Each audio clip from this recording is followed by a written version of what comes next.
Alhamdulillah. Alhamdulillahilladzi ja'ala al-arda qarara wa ahataha bi sab'i samawat. Khalaqal hayata liyabluwana wa kataba 'alaina al-mamat.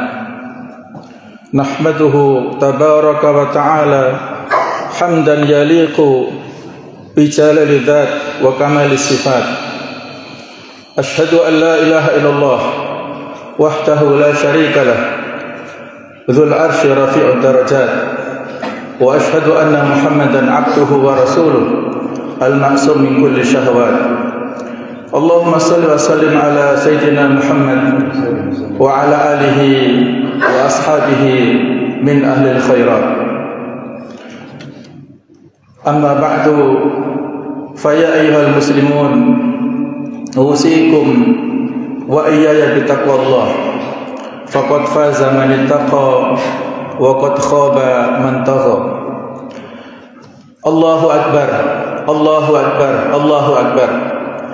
Allahu akbar, Allahu akbar, Allahu akbar. Allahu akbar, Allahu akbar, Allahu akbar.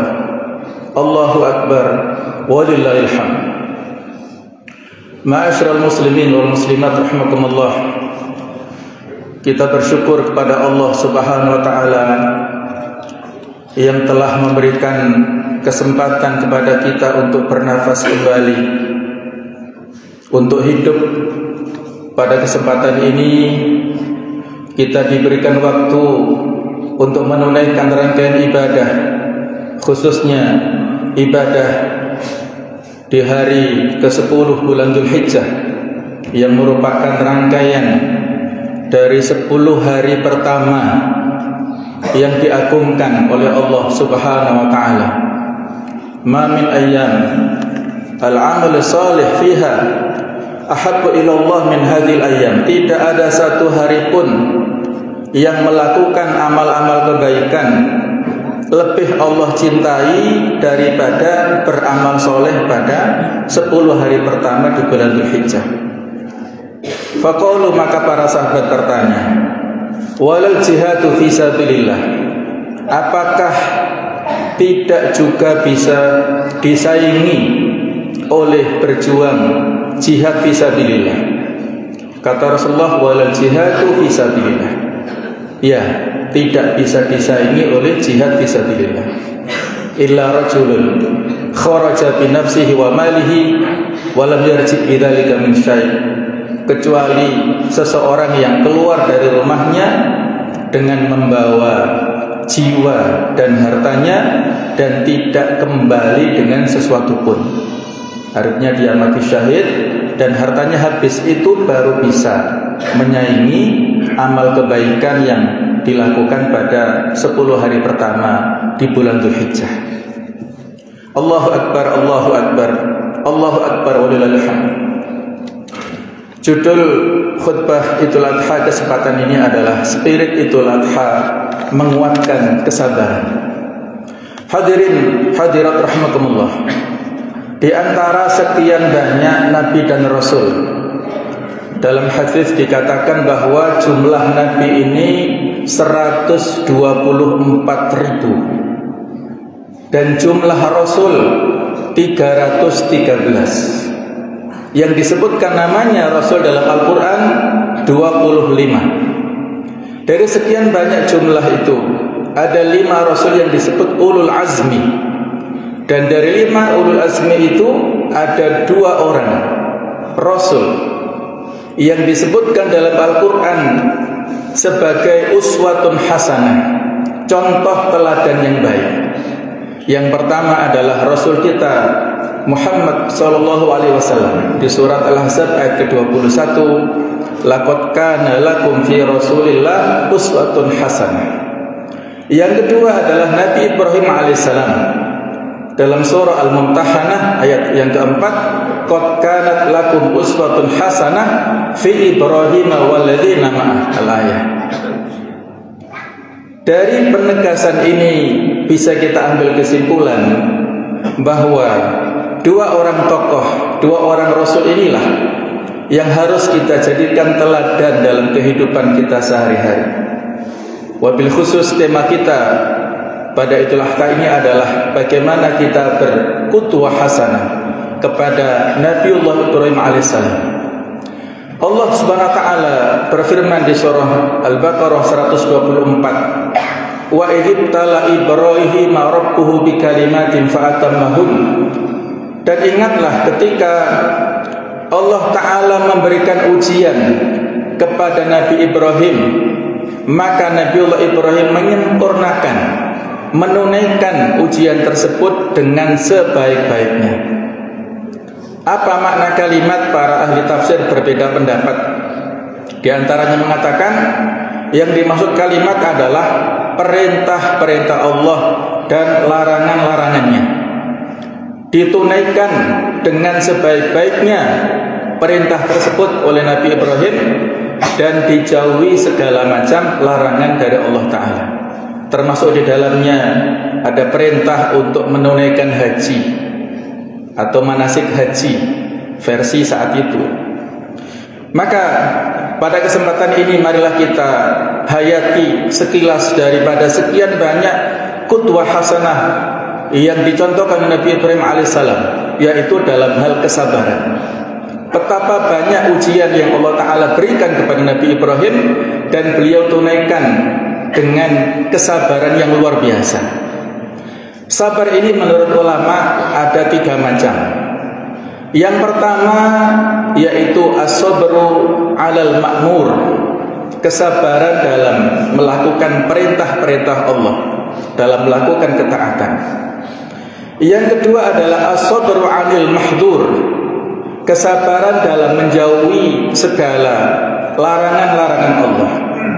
Yang ketiga adalah as-sabru 'alal maqdur, kesabaran dalam menerima takdir Allah, ketentuan-ketentuan Allah Ta'ala yang mungkin tidak kita sukai berupa musibah-musibah.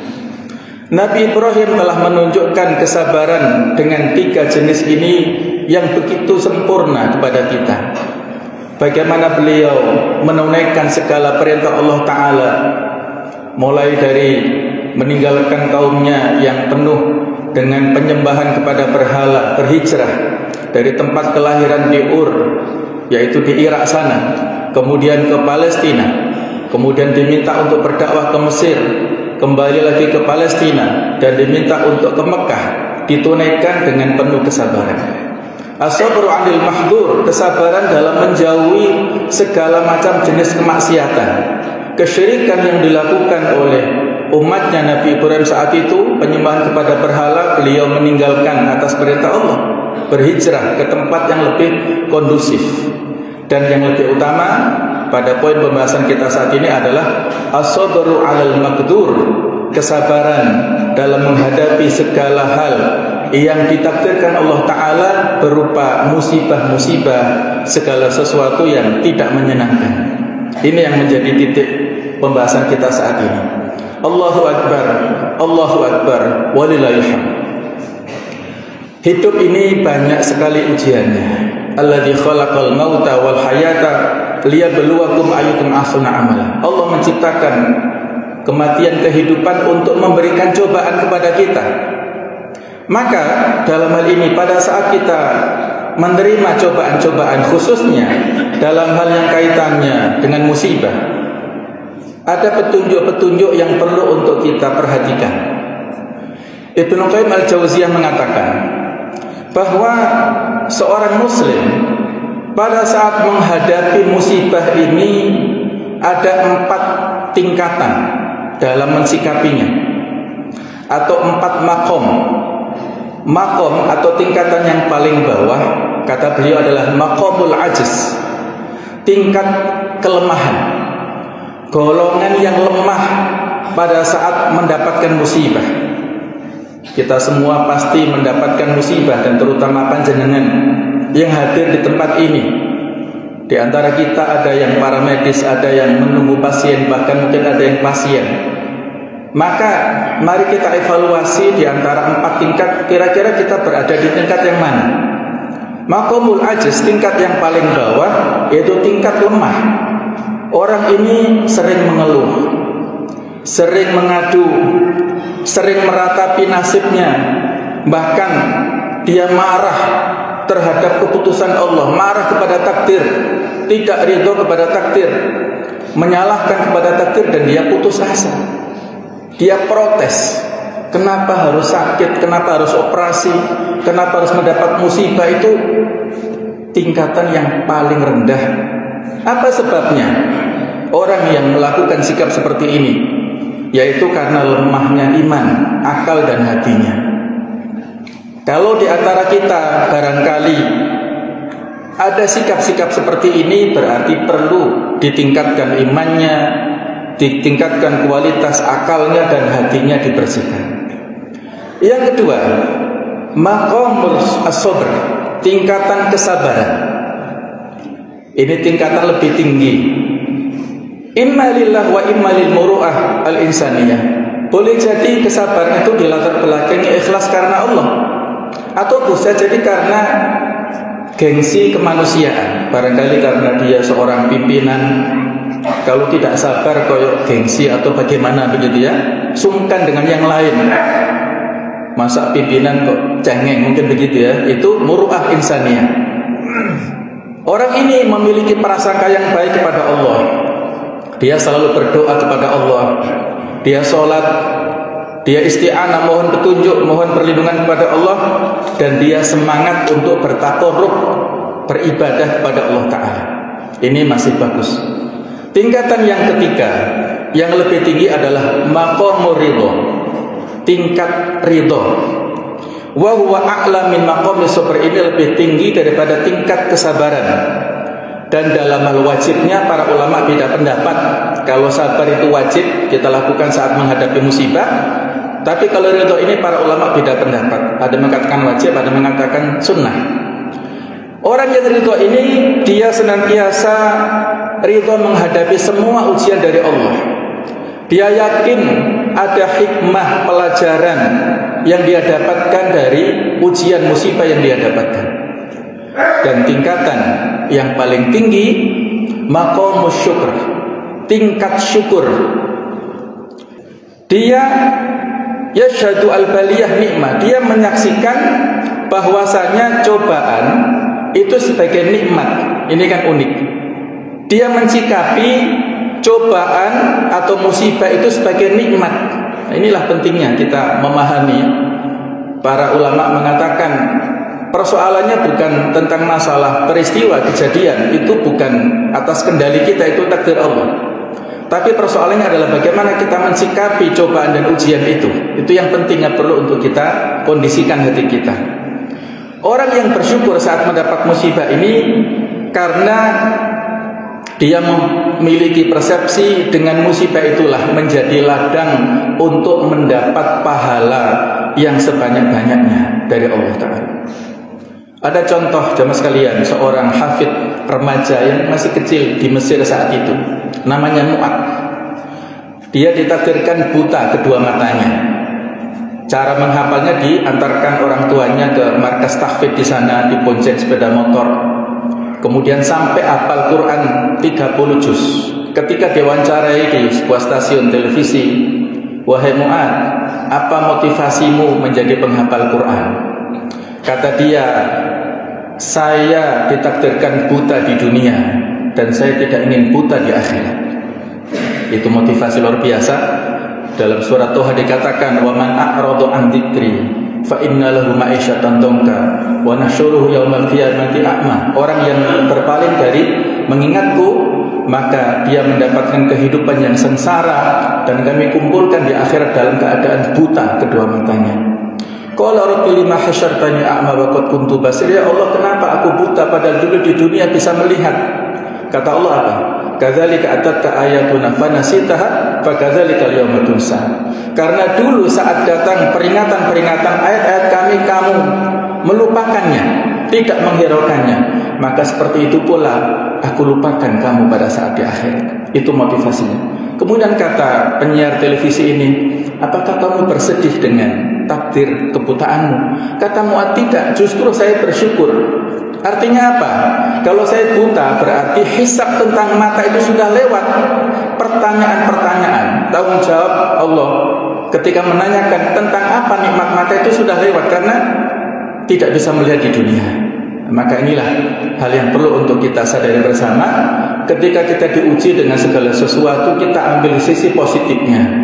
Mungkin di antara kita yang ada yang dioperasi salah satu anggota tubuhnya, mungkin di wajahnya, mungkin di tubuhnya, maka positifnya adalah kita sikapi hisab tentang organ tubuh itu berarti lewat, tidak ada pertanggungjawaban di sisi Allah Ta'ala. Nah, maka kata para ulama, kullu musibatin tuqarribuka ilallah fa ni'mah, setiap musibah yang mendekatkan engkau kepada Allah itulah nikmat. Kebalikannya, wa kullu nikmatin la tuqarribuka ilallah fa niqmah, setiap nikmat yang justru menjauhkan kamu dari Allah itulah musibah. Nah, inilah semua sekalian, Allahu Akbar, Allahu Akbar, Allahu Akbar walillahil hamd. Maka bagaimana cara mencapai tingkat yang tertinggi maqamu syukur ini? Maka ada jawaban yang bagus dari Imam Ghazali rahimahullah. Beliau katakan, fi kulli fakrin wa maradin wa khaufin wa bala' fi dunya khamsatu umur. Dalam setiap segala sesuatu, kefakiran, sakit, takut, dan ujian di dunia ada 5 hal, 5 perkara yang bagi an yafrah al-aqilu biha wa yashkuru 'alaiha, yang seharusnya orang yang berakal, yang mengerti, yang faham mensyukurinya dan bergembira dengannya. Luar biasa. Apa 5 hal yang bisa memberikan motivasi dan supaya kita gembira menghadapi musibah? Yang pertama, anna hunaka masa'ib amrat akbar min hadhin falyashkur. Bahwasanya musibah yang kita terima itu tidak seberapa dibandingkan dengan yang diterima oleh orang lain. Panjenengan yang menunggu pasien di sini ya, itu pembandingnya yang lebih parah, melihatnya kepada yang lebih parah supaya kita bisa bersyukur. Oh, alhamdulillah masih sakit biasa, sementara tetangga kamar itu sudah dioperasi. Oh, alhamdulillah seperti ini, yang lain lebih parah lagi. Jadi kalau kita mendapatkan ujian-ujian yang berat, coba kita lihat bagaimana kesabaran Nabi Ayub alaihissalam. Kesabaran menghadapi cobaan berat. Hartanya habis, beliau miskin. Kemudian anak-anaknya meninggal dan sakit, seluruh tubuhnya nggak bisa digerakkan, hanya matanya dan mulutnya serta kulitnya itu menjijikkan seluruhnya. Dan itu nggak 1-2 tahun. Ada sebuah riwayat menyebutkan 13 tahun lamanya, masya Allah. Sabar luar biasa. Ketika kita diuji dengan berbagai macam ujian di sini, coba kita lihat bagaimana kesabaran bangsa Palestina saat ini. Kesabarannya luar biasa. Hartanya habis, rumahnya hancur, anak-anaknya, keluarganya habis. Mereka sabar, berbaik sangka kepada Allah. Ini yang pertama. Yang kedua, annahu lam takun al-musibah fi dinihi. Musibah yang kita dapatkan bukan dalam hal agama, tapi dalam hal dunia. Ini ada kisah seorang yang pada satu malam ya, itu datang pencuri ke rumahnya dan mengambil hartanya. Kemudian dia lapor ke gurunya, ke seorang ulama. Tadi malam ada pencuri yang mencuri hartaku. Kata ulama ini, sabar, masih beruntung. Yang masuk ke rumahmu pencuri, yang dicuri harta. Coba yang masuk itu setan atau dukun atau orang jahat. Yang dalam bab akidah, yang dicuri bukan hartamu tapi akidahmu yang dicuri, keimananmu yang dicuri. Dan maka ini kalau kita mendapat musibah apapun, kita sikapi ya. Kalau Nabi itu mendapatkan nikmat dengan mengatakan alhamdulillahilladzi bi ni'mati tatimmus shalihat. Tapi pada saat mendapat musibah, beliau katakan alhamdulillah ala kulli hal. Segala puji bagi Allah atas segala kondisi. Itu menunjukkan maqam syukur atau ridho tadi. Jadi ketika musibah dalam hal dunia nggak masalah, selama akidah kita, iman kita aman, ibadah kita masih bisa kita lakukan dengan khusyuk, alhamdulillah ala kulli hal. Yang ketiga, musibah, ujian, bencana yang kita dapatkan itu semacam muqaddimah atau DP atau uang muka dari azab yang mungkin kita dapatkan di akhirat. Ada hadis yang penting untuk saya bacakan. Kata Rasulullah, innal abda idza atnaba dzanban fa asabatu syidda aw bala' fid dunya. Ketika seorang melakukan dosa di dunia, kemudian Allah membalas dengan musibah atau ujian di dunia, ada dampak dari dosa yang kita lakukan, fallahu akrama min an yu'adzibahu tsaniyatan, maka Allah memuliakan dia untuk tidak mengazabnya kedua kalinya di akhirat. Jadi semakin seorang itu mendapatkan ujian di dunia, maka itu untuk bisa meringankan siksanya di akhirat. Jadi seolah-olah dia diajukan siksanya di akhirat nanti, dan itu dia akan bisa bergembira nanti di akhirat. Yang keempat, andal musibah kanat maktubah alaihi fi ummil kitab. Musibah yang baru saja kita dapatkan, mungkin kecelakaan, mungkin kehilangan sesuatu apapun yang kita sukai, itu sudah tertulis di Lauhul Mahfuz 50.000 tahun sebelum diciptakannya langit dan bumi. Terjadinya baru saja. Maka kita mengatakan etikanya adalah kalimat istirja, innalillah wa inna ilaihi rajiun. Kemudian kita berdoa, Allahumma ajurni fi musibati wa akhlifni khairan minha, ya Allah berikanlah pahala pada musibah yang aku dapatkan dan berilah ganti yang lebih baik. Allah Ta'ala ciptakannya seluruh makhluk ini. Inna dzalika 'alallahi yasir, sesungguhnya itu mudah bagi Allah. Bergembira terhadap nikmat yang kalian dapatkan. Jadi kalau kita kehilangan sesuatu, jangan berlebihan sedihnya. Kalau kita mendapat sesuatu, jangan berlebihan senangnya. Hampir seimbang dalam hal dua kondisi ini. Inilah poin yang keempat yang bisa menguatkan hati kita dan bergembira saat menghadapi musibah. Yang kelima terakhir adalah anna thawaba akbar minha. Pahala yang kita dapatkan dari kesabaran diri kepada musibah itu lebih besar daripada musibah yang kita dapatkan. Di akhirat nanti jamaah sekalian, ada kecemburuan antara orang yang sahibul afiyah, yang mendapatkan kesejahteraan aman-aman saja saat di dunia, nggak pernah sakit, nggak pernah mendapat musibah, dengan orang yang sahibul musibah, yang mendapatkan musibah banyak. Orang yang sejahtera ini cemburu kepada orang yang mendapat musibah banyak. Kenapa?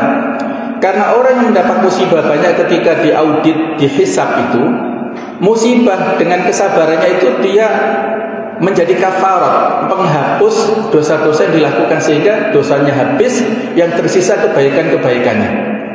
Sedangkan orang yang sahibul afiyah, hidupnya lancar-lancar saja, sejahtera terus dari lahir sampai meninggal, nggak pernah mendapat musibah misalnya, maka dosanya masih banyak dan itu baru bisa dikawal oleh kebaikan kalau dia punya investasi kebaikan. Inilah 5 hal yang bisa memberikan motivasi kepada kita supaya kita berpikiran positif kepada Allah Ta'ala. Mudah-mudahan Allah Ta'ala senantiasa menjaga hati kita semuanya dalam keadaan ridho dan bahkan bisa bersyukur menghadapinya. Ketika kita hadapi segala sesuatu yang tidak mengenakan, kita berbaik sangka. Allah itu maha adil, tidak mungkin Allah mendolimi kepada siapapun.